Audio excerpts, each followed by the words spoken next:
Boa noite a todas. Voltamos aí com mais um vídeo para indicação de literatura para todos que acompanham o canal Branco no Preto, Gênero, Raça e Classe. E também para quem me acompanha aqui no Instagram, @estevudo. Bom, hoje a indicação é do livro mais vendido no país nas últimas 3 semanas, né?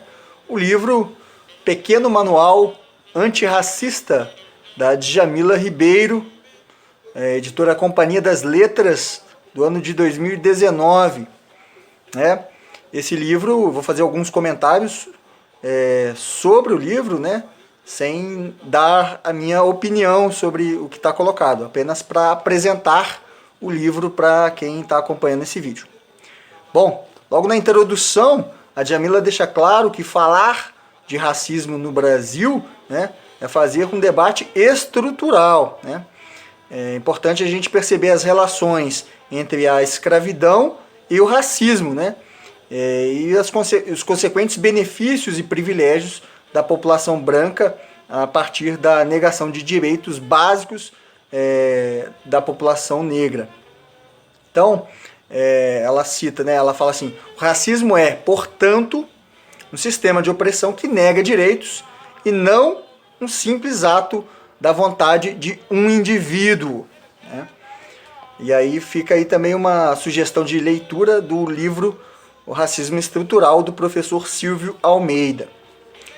No segundo capítulo, né, Informe-se sobre o racismo, ela fala da importância, né, de aprender com a história do feminismo negro, a importância de se nomear as opressões para poder combatê-las. Né? Precisa dizer o que acontece de fato e dar nome a essas coisas.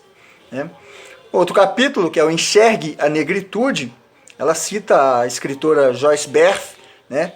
Onde ela fala que ela não se descobriu negra, né? Ela foi acusada de sê-la.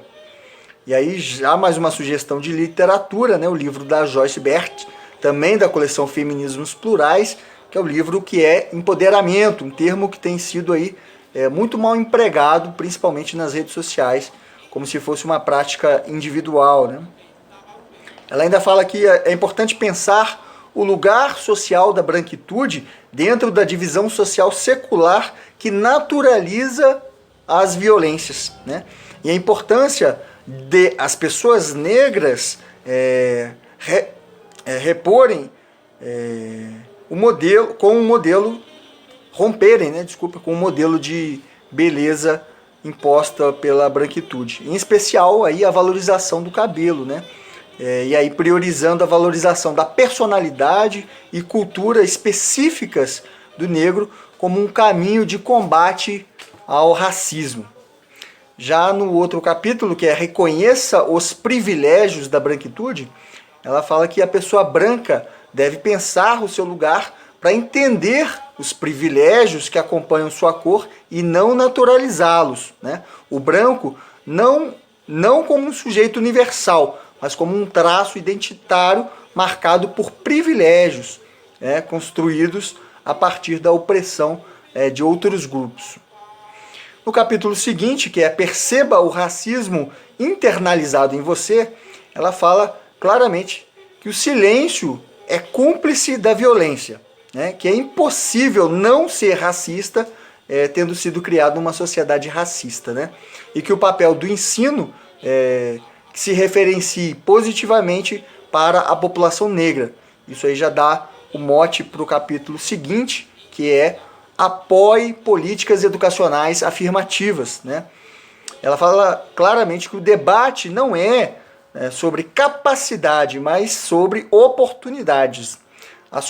Fala das cotas raciais nas universidades federais, né? A UERJ como protagonista, aí a primeira a fazer, em 2003, e depois a UNB em 2004. Né? E que é claro que obstáculos que porventura pessoas brancas possam ter passado na sua carreira acadêmica, inclusive, não pode servir de justificativa para as estruturas desiguais que nós temos hoje. Né? Então, ela fala que a cultura do mérito, aliada a uma política de desvalorização da educação pública, é capaz de produzir catástrofes. No item seguinte, ou capítulo seguinte, ela fala: transforme seu ambiente de trabalho. A forma como a branquitude pauta a questão racial no trabalho está dentro da estratégia do negro único, que ela coloca entre aspas. O que não basta para superar o racismo, né? Existe aí o pacto narcísico da branquitude, né?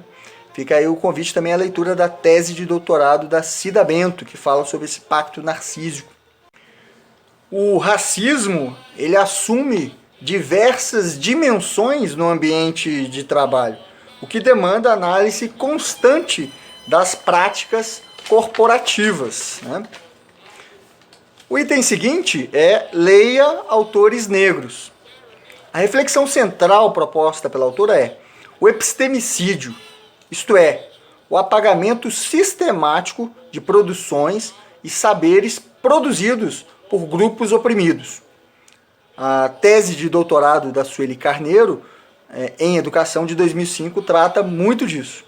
Fica aí mais uma sugestão, né? E ela fala: o privilégio social resulta no privilégio epistêmico, né? O debate público ele fica empobrecido com o apagamento das produções dos saberes negros e anticoloniais. Então, estudar autores negros não está baseado numa visão essencialista, né? Só porque são negros. A questão é que é irrealista numa sociedade como a nossa, de maioria negra, somente um grupo domine a formação do saber. O capítulo seguinte é: questione a cultura que você consome, né? A denúncia do quão as culturas negras e indígenas foram historicamente expropriadas, né? O interesse pela cultura de certos povos não caminha lado a lado com o desejo de restituir a humanidade a esses grupos oprimidos. E aí fica também mais uma sugestão de leitura, que é o livro do Rodney William, né, O que é apropriação cultural, também da coleção Feminismos Plurais. Então é fundamental debater o papel do capitalismo na perpetuação do racismo, né? Há ainda o racismo recreativo, né? Mecanismo que encobre a hostilidade racial por meio do humor, né? E aí mais uma sugestão da coleção Feminismos Plurais, o livro do professor Adilson Moreira, O que é racismo recreativo, né? E ela cita que o racismo conhece o potencial transformador da potente voz de grupos historicamente silenciados. No item seguinte, o capítulo chama-se Conheça seus desejos e afetos. Ela fala que as mulheres negras são ultrassexualizadas desde o período colonial. A mulher negra escravizada, enquanto mercadoria, eram sistematicamente estupradas pelos senhores de engenho. Essa hipersexualização das mulheres negras retira ainda, né, a sua humanidade, ao mesmo tempo que se relacionar com uma pessoa negra não significa necessariamente ter uma consciência antirracista.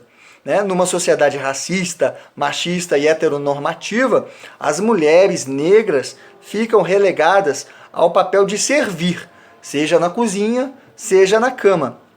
Nosso dever é de questionar os padrões estéticos que desumanizam as mulheres negras, né? Tudo o que difere da norma branca é visto como algo que não é bom, né? O outro capítulo é Combata a Violência Racial, né?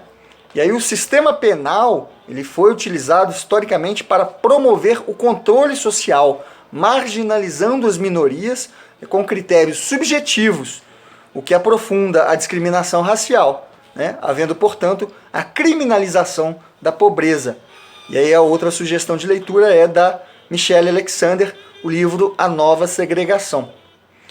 E por fim, o último capítulo é Sejamos Todos Antirracistas, onde ela fala que pessoas brancas devem se responsabilizar criticamente pelo sistema de opressão que as privilegia historicamente, produzindo assim as desigualdades. Então, Os amigos e minhas amigas, fica aí essa sugestão de leitura maravilhosa desse livro que tem revolucionado o mercado editorial no Brasil. Estamos aí, até a próxima. Um grande beijo a todos.